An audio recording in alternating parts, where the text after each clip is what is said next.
legacy.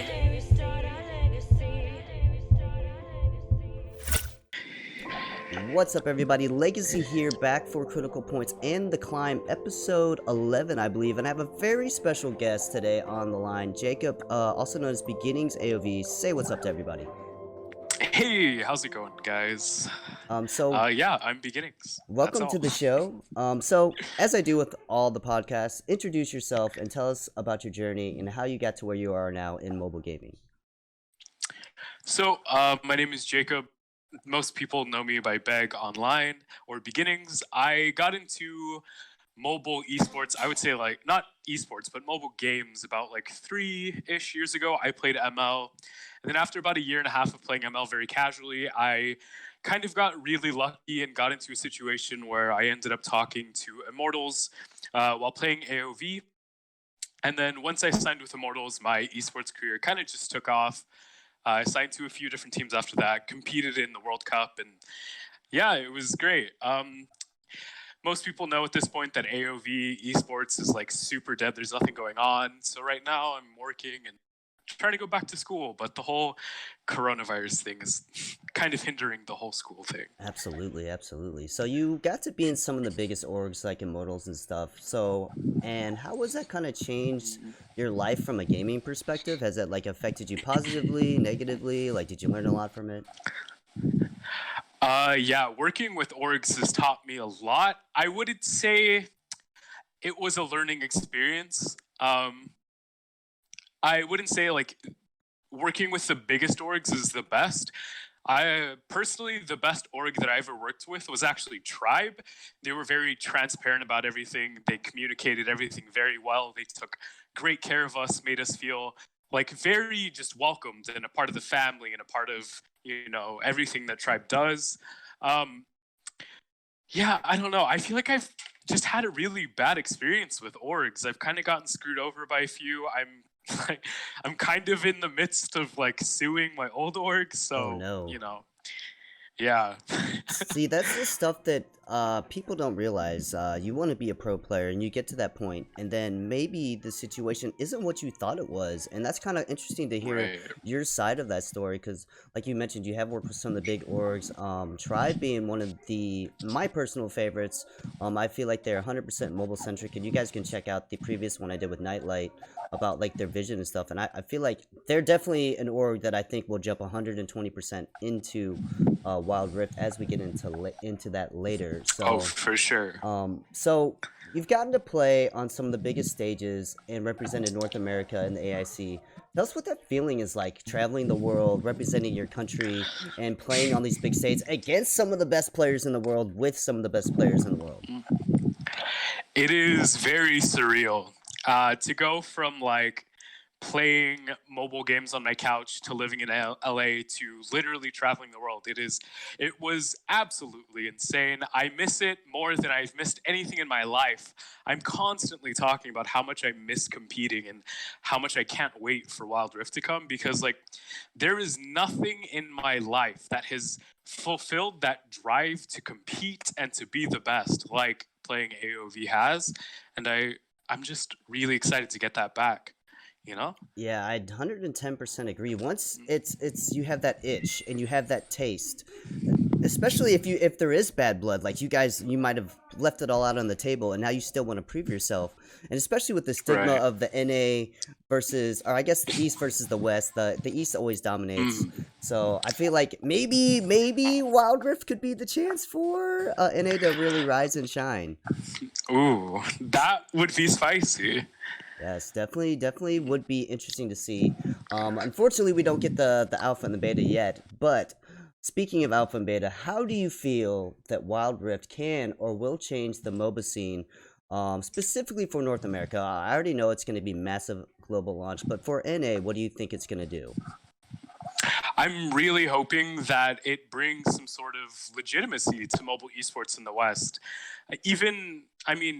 Vainglory, I would say, was probably like the most legit esports scene that mobile has had, besides Clash Royale for now. Mhm. But I'm really hoping that with Wild Rift coming, Riot will throw some support in, and we can get things that maybe LCS has in the Oh future. my Like, God, I've yes. already talked about how I want to help, I guess, be one of the people that introduces the players union to Wild Rift in the future. That already exists within the LCS, and I would love more than anything, especially with what I'm doing now with working with a lawyer against my old org. I would love to make it more than just about money. I want to make it like we're serious too, and I want to be taken serious. Yeah, you want to make it That's a pretty much it. sustainable landscape for years to come. You know, you look at Yeah. the LCS, originally being called the LCS, and then now branching off to multiple regions, and how long that's taken. I think the patient part of Riot is, they really do take their time to develop their landscape and their esports culture. I mean, look what they did with Valorant, the way that was released, and Yeah. we can hope there will be a mobile LCS. Like that would be amazing. That would be Yeah. super cool. But obviously, things like that are gonna take time.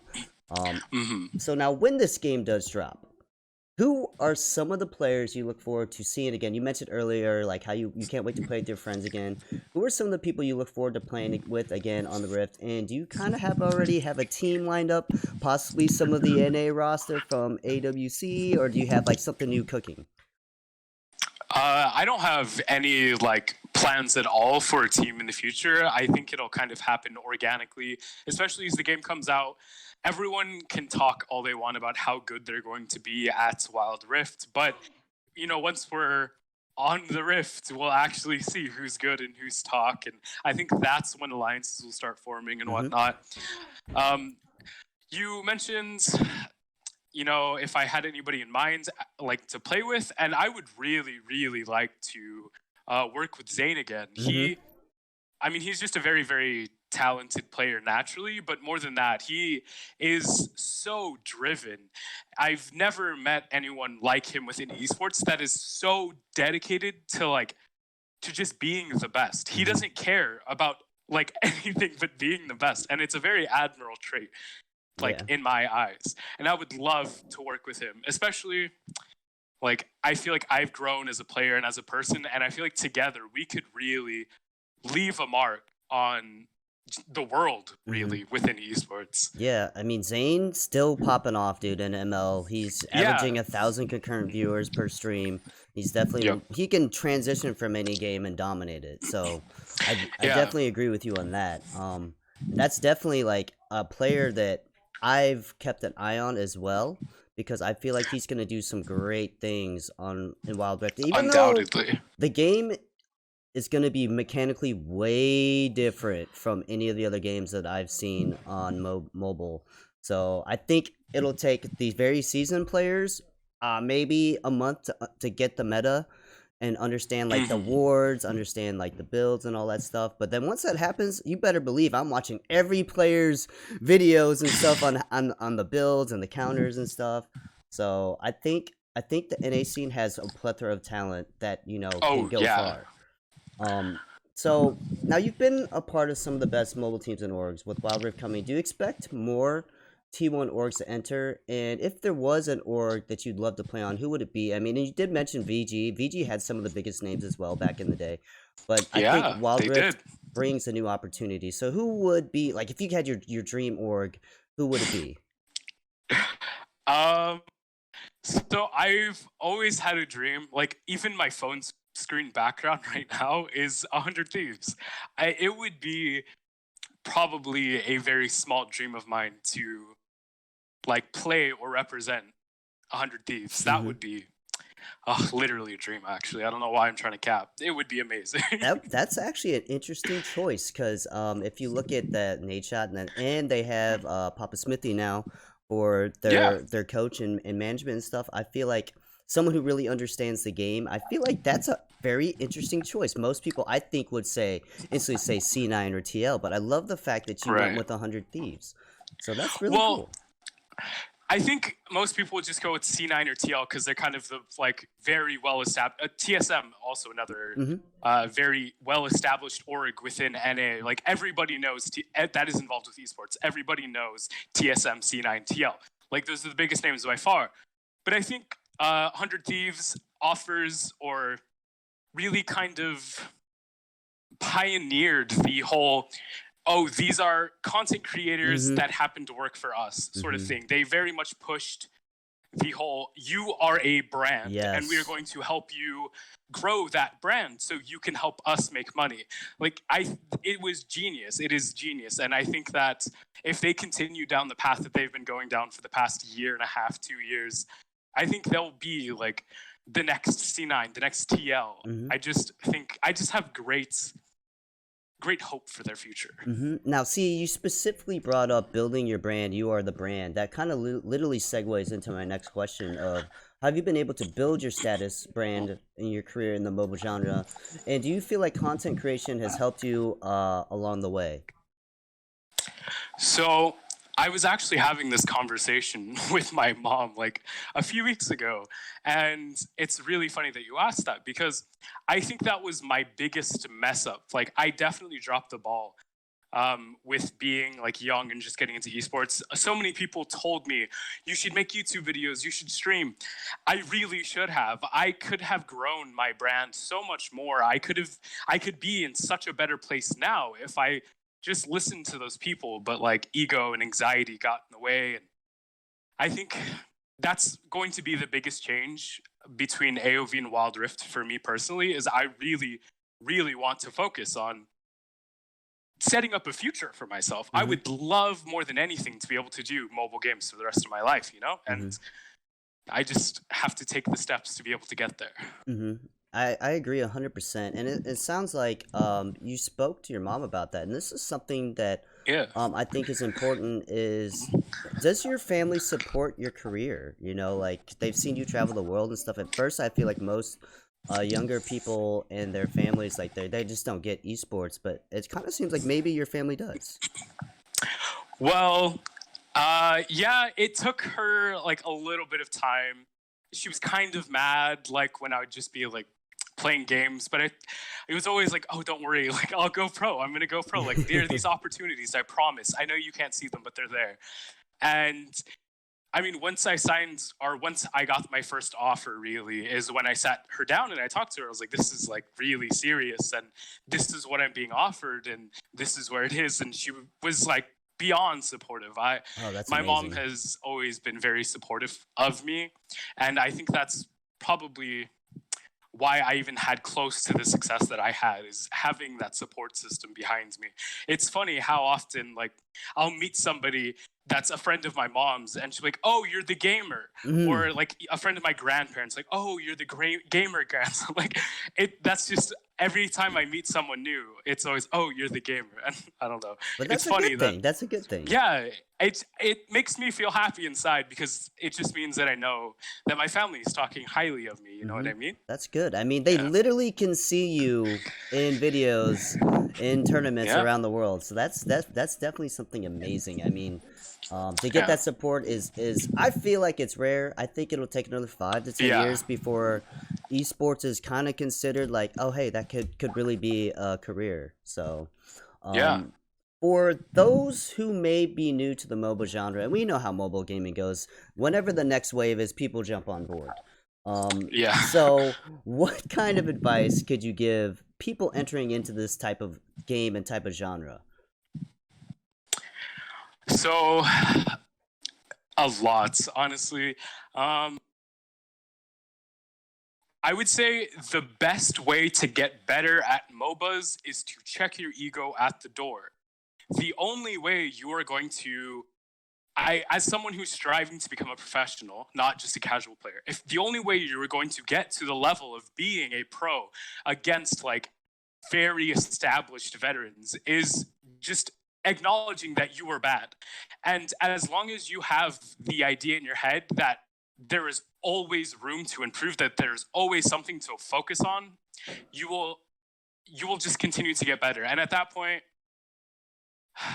there's just so much that goes into being a pro. I don't know. I'm bad at answering questions. It's all good. I do like you brought up the fact to check your ego at the door, because one of the things that I've learned, and I've seen in many videos on solo queuing, whether it's League of Legends or any other game, is let yourself get carried sometimes. And people Yes. seem to think they always have to be the hard carry, and Mm. they're tunnel vision on getting kills rather than objectives. Yeah, I see that a lot. Even playing AoV now, I play much more casually now, but I see it a lot in solo queue where someone will die 1v4 halfway across the map. We end up losing 2 towers, and we get set super far behind. Puts us in a very disadvantaged state, and it's literally just because they were unhappy with the fact that they were getting carried. Like, it's very cringe. I agree. And I mean, and I feel like MOBAs, out of any game, it is super team based. Super Yes. team based. The combos have to go off. You guys have to have a lot of communication. And I'm not taking anything against from the FPS games. But an individual play in an FPS game could really pop off. Whereas in an Yeah. AoV game, one team fight could change the whole game. So Yeah. I feel like there's so much more mechanics into it. And it could just be because I'm biased, but that's just how I look at it. I would like to look at it as just having different skills. You know what I mean? Like, you wouldn't really compare an electrician to, I don't know, a treehouse constructor. Yeah. Absolutely. So we kind of talked about this earlier. This is kind of a fun question. Will NA finally be able to defeat EU in the West? EU and the West. You guys, your last team was the highest placing NA team, I believe, to this day. Yeah. You guys made top 8, correct? Yeah, I think we're like technically 5th or something like that. We could have gone further, but stuff happens. Yeah, stuff happens. And I feel like people don't realize the disadvantage that the NA scene has currently. I mean, the Asia scene has, like, they literally been having game houses. They've literally been having facilities for the teams for years, whereas NA is just kind of finally getting to that stride. What do you think is something in the landscape of the NA mobile scene that could help benefit teams for the future to prepare for these SEA teams? I would say the biggest thing that orgs would be able to do to help NA grow is to just treat the mobile MOBA scene as seriously as you would treat, your League of Legends team or your Dota team. Like, they need just as many resources. They need facilities just like anyone else would. I would say that was probably the best part about Immortals, is they very much took us seriously. We had physical therapist, he was helping us plan meals and exercise. And I think there's a very wholesome approach to, being a professional. I think if orgs really start pushing that, can really just change the entire public perception of not only esports, but, mobile esports.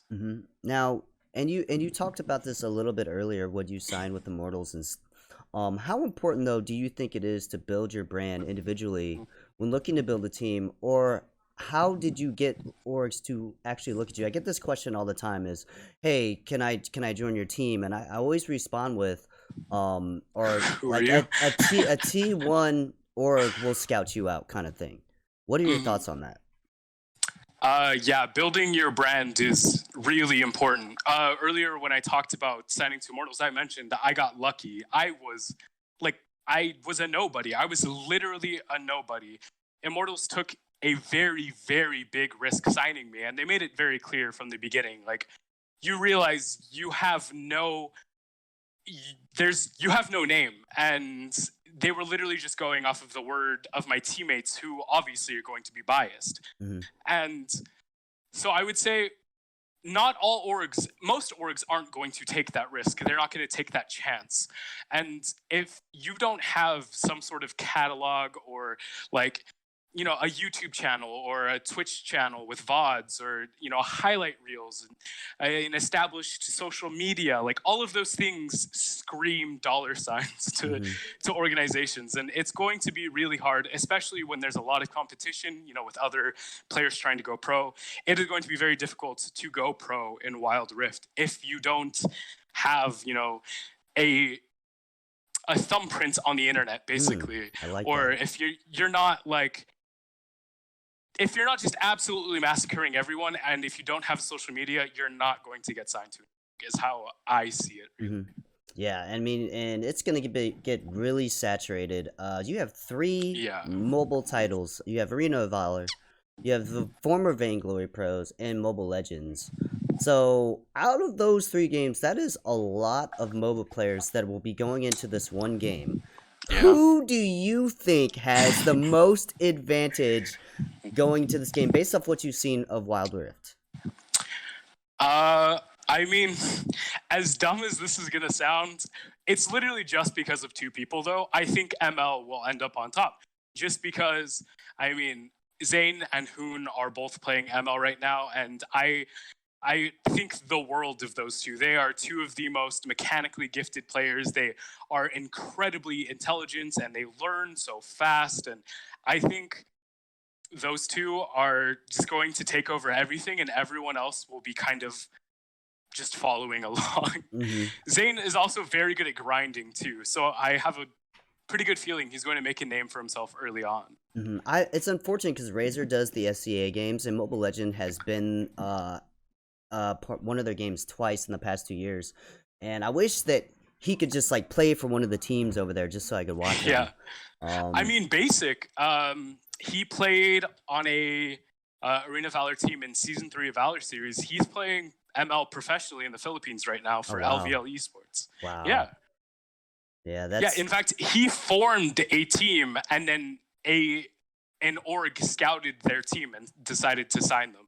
Wow, that's amazing. See, those are little stories that are huge. Those are big deals for the mobile scene.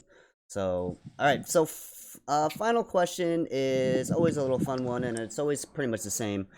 Would you rather be a massive pro player in any game or a massive streamer / content creator, and why?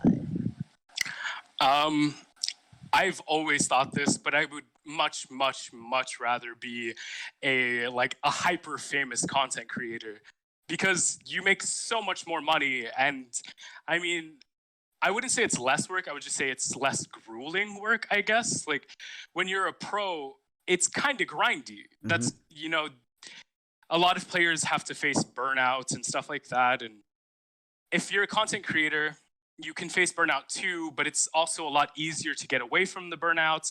It's just a lot more of a laxed state. You don't have these people, like these 5 people depending on you for their future kind of thing. You know what I mean? Yeah, definitely. Yeah. That's definitely, I like the way that you looked at that. That's interesting. That's definitely a different perspective. Okay, so any final thoughts or anything that you want to touch on that you didn't get to say? Shout outs to your friends or shout outs to your channels or anything? I mean, I would shout out my channel, but I haven't made content in months. I will be creating content soon, especially as we get closer to the end of the year with Wild Rift releasing. I do want to focus a lot more on building my brand, you know, doing things like this, or, you know, making more YouTube videos.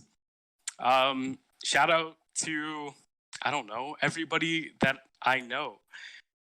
That's Beautiful. all. Yeah. Beautiful. Well, I appreciate you being on the show, and I hope everybody likes the video. Make sure you guys follow him on Twitter at BeginningsAoV. Link will be in the description. And I am Legacy for Critical Points and The Climb, saying thanks for watching, and peace.